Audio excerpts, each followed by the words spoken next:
Je m'appelle Jenny, et bienvenue sur ma chaîne.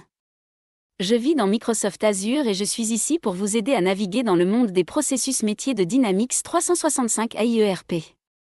Que vous soyez un nouveau client cherchant à comprendre la logique du système, un client existant comparant les meilleures pratiques ERP, un partenaire se préparant à une démonstration pilote de salle de conférence ou un professionnel de la vente Microsoft, mes vidéos sont conçues pour vous être bénéfiques. Dans cette série, je vais me plonger dans les détails des processus métiers de Dynamics 365 AIERP. Mon objectif est de vous faciliter la compréhension et la mise en œuvre de ces processus dans votre organisation. L'un des aspects uniques de mes vidéos est que je peux parler plusieurs langues. Sur YouTube, vous pouvez sélectionner votre langue préférée et obtenir plus de détails de la manière qui vous convient le mieux. Je veux aussi vous présenter mon ami humain, Alexander Yakovlev. Lui, avec ses amis, m'aidera à créer du contenu de haute qualité pour vous. Mais n'oubliez pas qu'ils sont humains, donc leur implication peut varier. Nous nous concentrerons principalement sur les processus métiers. Par définition, un processus d'entreprise est une série d'actions qui prennent certains éléments en tant qu'entrants et en produisent d'autres en tant que sortants. Essentiellement, un processus d'entreprise transforme les intrants en extrants. La compréhension de ces processus est cruciale pour tirer efficacement parti de Dynamics 365.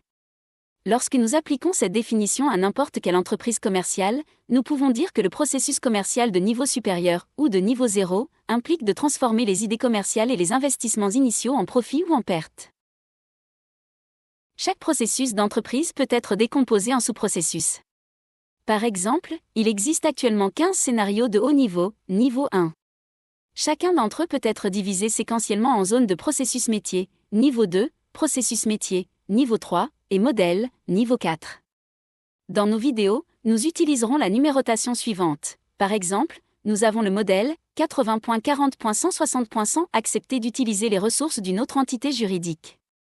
Cela signifie que ce modèle appartient au processus d'entreprise 80.40.100 emprunter des ressources à une autre entité juridique, au domaine d'activité 80.40 gérer la livraison du projet et au processus d'entreprise de bout en bout 80 de projet à profit. Il existe plusieurs façons de structurer les chaînes de processus métiers. Considérons le cas le plus courant et le plus répandu où une entreprise est engagée dans la production et la vente d'un produit.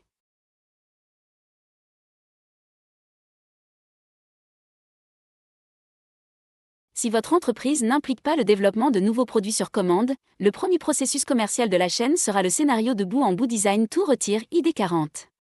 Ce processus commence par une idée d'entreprise et se termine par des informations dans le système sur le coût prévu du produit fini, y compris des données sur l'approvisionnement, le stockage, le réapprovisionnement et les ventes.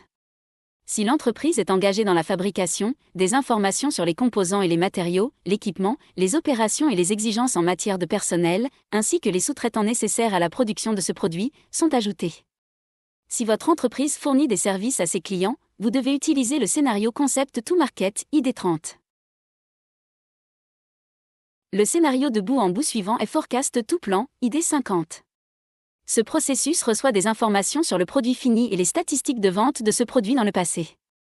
Ce scénario comporte 3 niveaux d'exécution, stratégique, à moyen terme et opérationnel. Dans le cadre de la planification stratégique, l'entreprise se fixe des objectifs à long terme, 3 à 5 ans, et établit des indicateurs clés de performance qui doivent être atteints annuellement. Les besoins en ressources sont calculés et les projets d'investissement interne sont identifiés, PX, l'achat de nouveaux équipements, la construction d'installations de production ou d'entrepôts. Dans la planification à moyen terme, par exemple annuelle, les KPI du plan stratégique pour la période donnée sont clarifiés et détaillés. La demande de produits est analysée et le prix de vente optimal est calculé. Des activités de marketing sont prévues. Un plan de maintenance de l'équipement est créé. Le besoin de l'entreprise en ressources humaines est déterminé. Un plan statique pour les ventes, la production et l'approvisionnement est créé. S'il existe des accords préliminaires avec les fournisseurs, ceux-ci sont enregistrés dans les prévisions d'approvisionnement. Sur la base de tous les plans ci-dessus, le budget financier de l'entreprise est formé. La planification à court terme, généralement mensuelle, est responsable de la planification des activités actuelles de l'entreprise. En fonction de la stratégie de production de l'entreprise, pull ou push, le système planifie les ordres de production, le réapprovisionnement des matériaux dans les entrepôts par le biais d'achats ou de transferts internes. les scénarios de bout en bout suivants reçoivent des plans et sont responsables de leur exécution. Le premier groupe comprend les processus liés à la vente. Le scénario prospect à devis, ID 85, comprend des activités allant de la génération de prospects au devis accepté par un client potentiel. Le scénario order to cash, ID 65, couvre tous les types de ventes, wholesale et retail, sur tous les canaux de vente modernes, points de vente physiques, centres d'appel, e-commerce. Le scénario Project to Profit, ID 80, est conçu pour la vente de produits uniques livrés sous forme de projet. Le scénario Service to Cash, ID 95, est destiné à enregistrer les activités de service fournies aux clients dans le système. Chacun des processus susmentionnés aboutit à des commandes de vente terminées et à des paiements clients reçus. Le groupe de scénarios suivant est responsable du réapprovisionnement des stocks. Le scénario Source to Pay, ID 75, reçoit des informations sur les biens et services qui doivent être achetés. Il organise et contrôle le processus d'approvisionnement. Le résultat de ce processus est un service acquis, des marchandises reçues dans l'entrepôt et des paiements envoyés aux fournisseurs. Le scénario Acquire to Dispose, ID 10, gère le cycle de vie de l'équipement et des autres immobilisations de l'entreprise. Ce cycle peut commencer par l'achat d'un actif dans le scénario Procure to Pay où l'actif peut être créé lors de la mise en œuvre d'un projet d'investissement interne dans le scénario Project to Profit. Le scénario Plan de production, ID 70, reçoit des informations sur les ordres de fabrication qui doivent être exécutés. Grâce à ce processus, nous obtenons les produits finis dans l'entrepôt, tout en enregistrant l'utilisation des matériaux et des ressources, équipements et personnes. Le scénario Inventory to Deliver, ID 60, gère les mouvements internes et externes des produits finis et des matériaux, ainsi que la gestion de toutes les activités de l'entrepôt.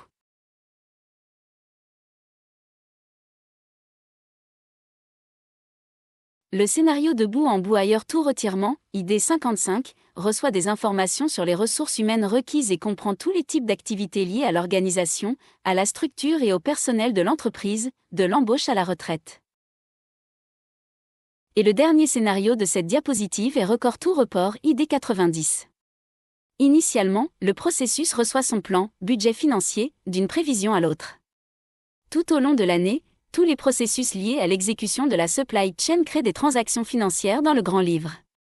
Enregistré pour signaler ajoute des transactions supplémentaires, effectue des rapports financiers, à la fin de l'exercice, calcule les résultats financiers de l'entreprise. Nous avons donc examiné au niveau 1 comment une idée d'entreprise peut être transformée en profit et perte. Au niveau 4, le scénario de bout en bout peut être complexe. Certains motifs du scénario sont obligatoires, marqués en rouge, d'autres sont facultatifs, marqués en bleu. Dans la vie réelle, les modèles obligatoires définissent le MVP, produit de valeur minimale, fonctionnalité qui soutient la réalisation de l'objectif principal du processus. Vous pouvez commencer votre implémentation avec MVP et ensuite étendre progressivement les fonctionnalités dans la direction dont vous avez besoin. Dans mes enregistrements, je prévois d'avoir 2 types de vidéos, le scénario de bout en bout, le MVP et le processus complet, peut être divisé par domaine d'activité.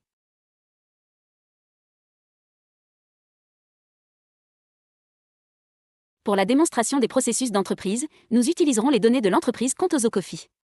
L'entreprise produit des grains de café et des machines à café, en utilisant le process, le discret et le lean manufacturing.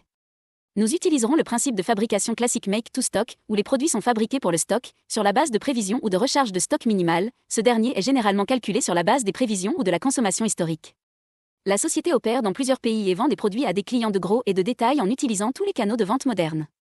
De plus, la société fournira un service pour les machines à café. Merci d'avoir regardé. Si vous trouvez cette vidéo utile, aimez-la, abonnez-vous et appuyez sur la cloche de notification pour ne manquer aucune mise à jour. Veuillez ajouter vos idées sur les fonctionnalités de Dynamics 365 ou vos questions aux commentaires, je lirai tout. Commençons ce voyage ensemble.